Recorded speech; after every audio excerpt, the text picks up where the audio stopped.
So this is a skinning a sheep the Maasai way. So this is somewhere back in 2021. So we decided to slaughter a sheep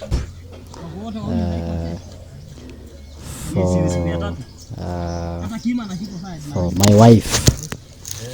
So I decided that my wife should drink some soup and return some energy after she gave us a beautiful bumping baby girl. So this sheep was provided by my father.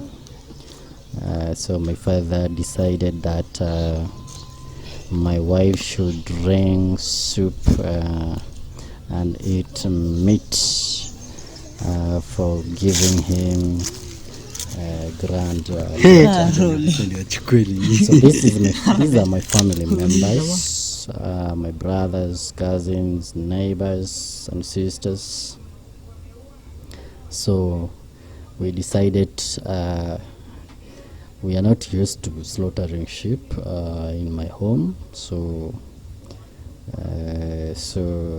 this time around we decided let us do it. So in most cases, previously slaughtering was done by our neighbors, or some of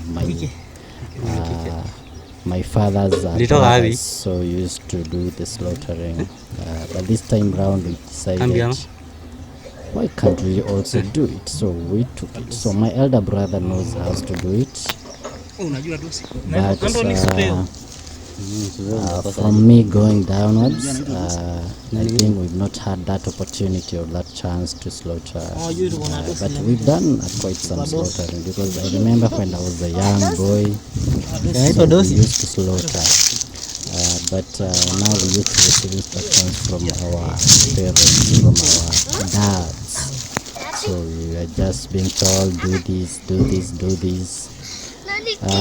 But I think since I went to school, I've not had the chance to do the slaughtering myself, and so I can say that I can't remember. I still remember how to do some slaughtering, although I'll not put myself as an expert in slaughtering, but I know that I can remember a few basic concepts that we used to be guided on how to slaughter a sheep.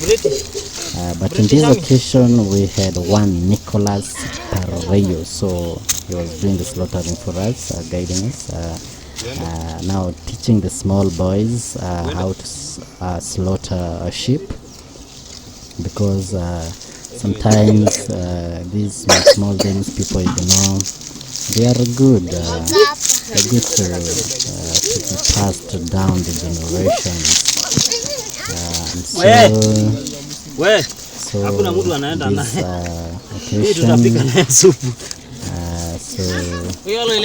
the slaughtering is being done by one my cousin Nicholas Parreyo and my brother Joseph Saitoti. So the young boys were just looking over and learning how to do to slaughter sheep. Although we slaughtered the Maasai way, but from my observations elsewhere, in some occasions or events that I've attended, I noted that people slaughter differently, and also I've noted that different tribes use different methods when slaughtering a goat or a sheep, but they are no big differences. They all kind of sum up. Almost the same formula.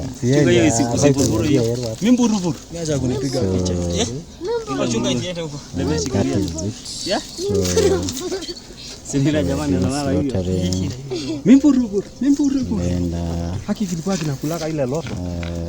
so now the first step in any slaughtering is often to remove the skin, tuck the skin out. It's quite it takes some time, but normally in the Maasai way, after someone has put the knife, they embark on using the fists, and then they push the skin from the meat using the fists.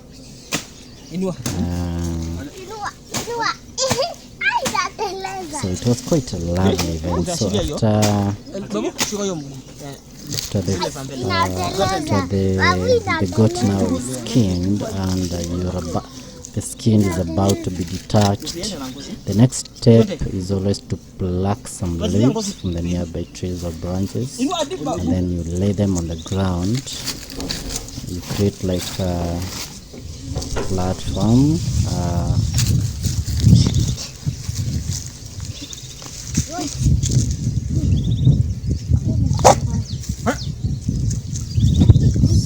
Where you can do a few things, and then unfortunately I observed that the slaughtering, we no longer cherish the skin. So I think all the industries that used to source skins from our villages died long time ago, because the skin used to be very well conserved after slaughtering. It used to be dried, then stocked in the house. These people who used to move around collecting hides and skins, I don't know where they used to take them, but I'm very sure they used to take them to industries, leather industries most likely.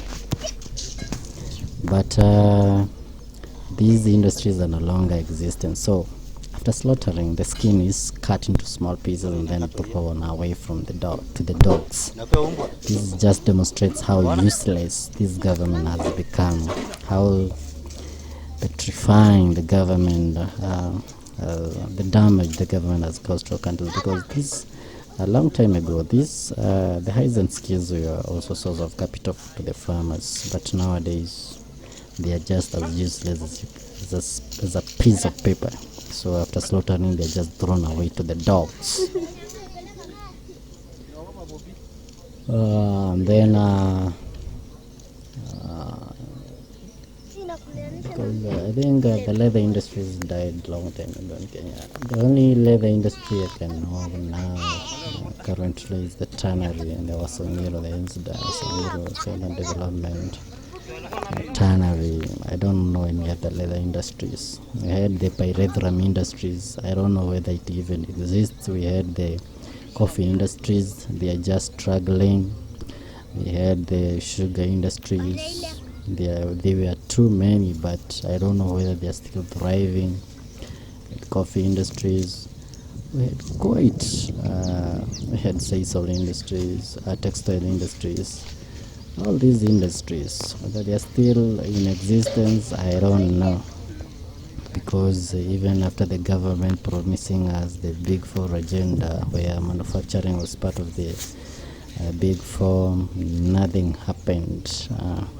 We didn't see any much progress or any much improvement from the from whatever that used to be. So this was it. So so we are almost done with the slaughtering. So the guys are removing another layer of the skin. So so this is how it is done. So maybe I'm very sure it's not an easy task. Not anyone can just slaughter a sheep. It's not an easy task. It is not as easy as it seems. So I decided to take the knife myself. And then I also wanted to show them I know how to slaughter. So I was applying a few concepts I had learned previously. So previously we used to slaughter, we used to be guided on how to slaughter. So I took the knife myself, and then it was not an easy task. But I struggled a bit, and then tried to remember a few of the concepts I learned previously. So that was me. So although I was making a few mistakes, and then my brother was trying to direct me not to do this, what not to do.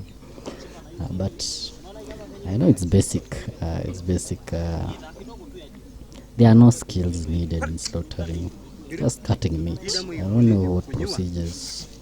So the young boy there tried to guide me on where to cut, but I don't know what the essence. As long as the meat is cut into pieces.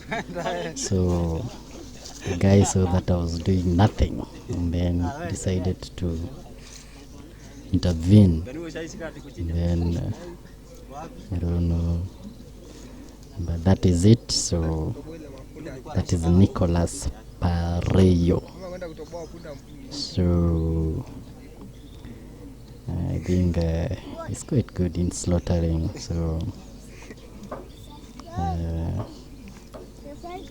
we had to stand and see him watch, and the small cowboy here was so jovial that he had to dance. He was dancing in anticipation to see the inside of the ship.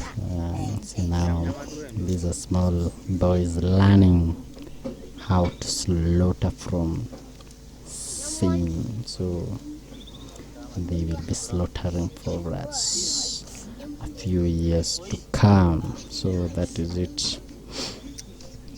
So everything was fun from the start to the end, from getting inside the stomach of the ship. We all liked it. So now the guy was breaking the bones of the rib cage, the ribs from the rib cage.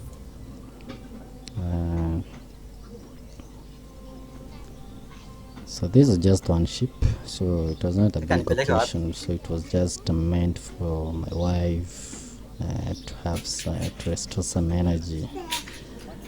She had lost when she was giving us jovial baby girl. So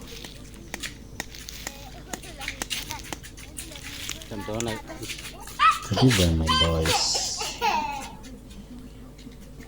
small young ones.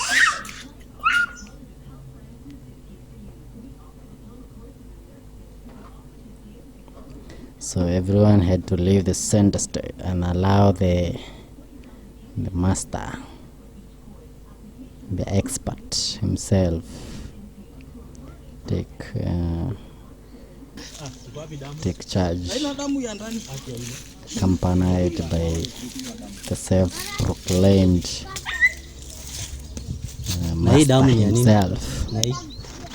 Then now we had blood. I don't know whether in other tribes blood is preserved after slaughtering, but according to the Maasai culture, after a sheep is slaughtered, the blood is put into some container or into some container, and then it is preserved specifically for preparing what is referred to as a monono.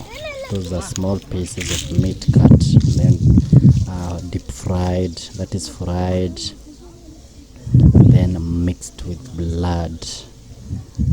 Very sweet, but I don't know the last time I've taken them. It's quite some time. I think I've gone some years without tasting them.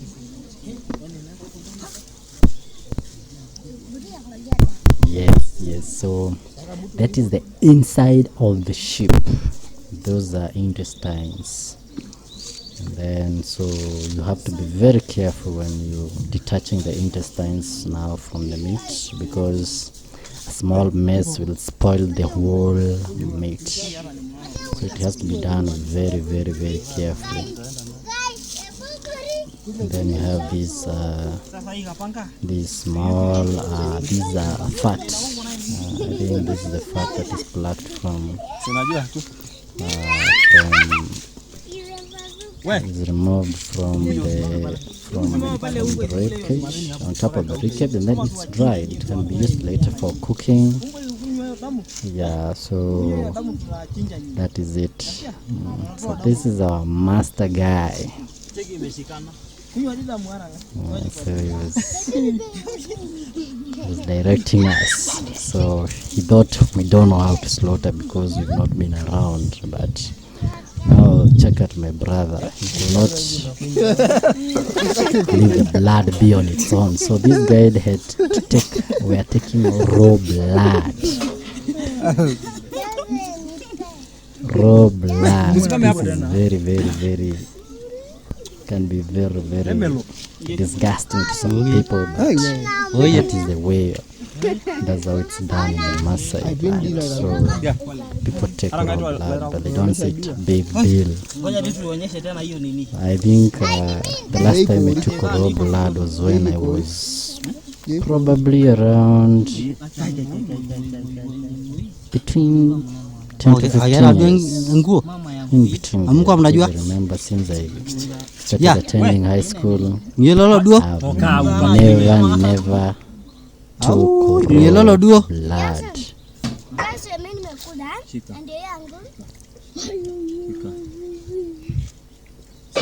In line of command. Tukitoka hawa wote ni unarudi. Ate mara ine 1 2 3 4 5 oye unihesabu kaje ni mwenye anaanza. So these are kidneys, and then they are eaten raw. So I don't know the delicacy, but they are sweet. They are sweet, but you eat them raw. That is that has always been the culture, the cultural way of slaughtering and so on. The kidneys are not cooked, so they are eaten at the point of where the slaughtering is done. So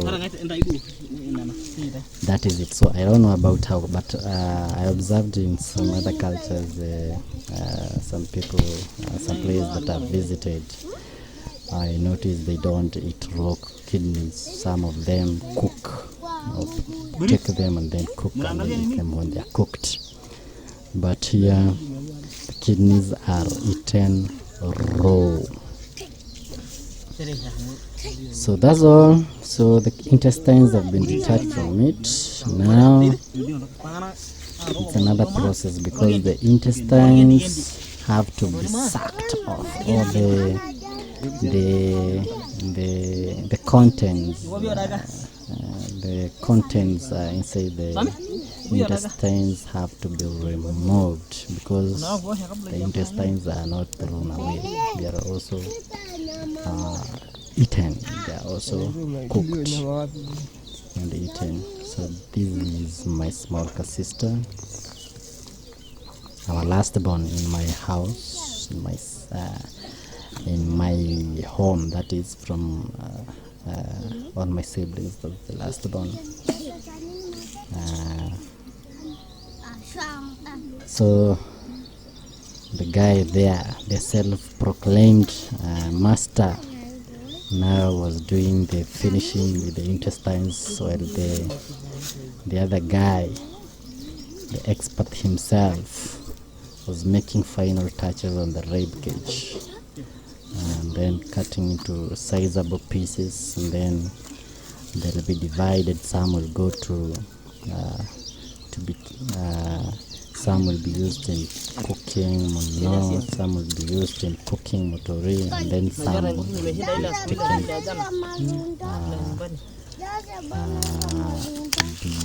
and the liver is given to women.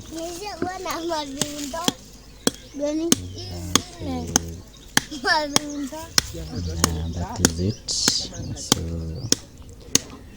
the whole it was just a small location, not a big one, so one sheep was enough for this day. And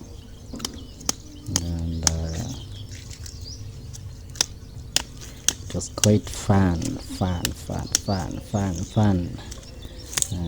taking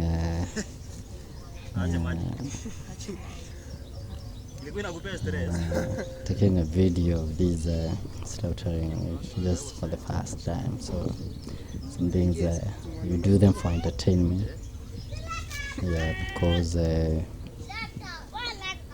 record some other things. So this guy decided to transfer his expertise and then go and do some, I don't know how to call them, but that is it. So you remove the contents of the intestines from one end to the last end.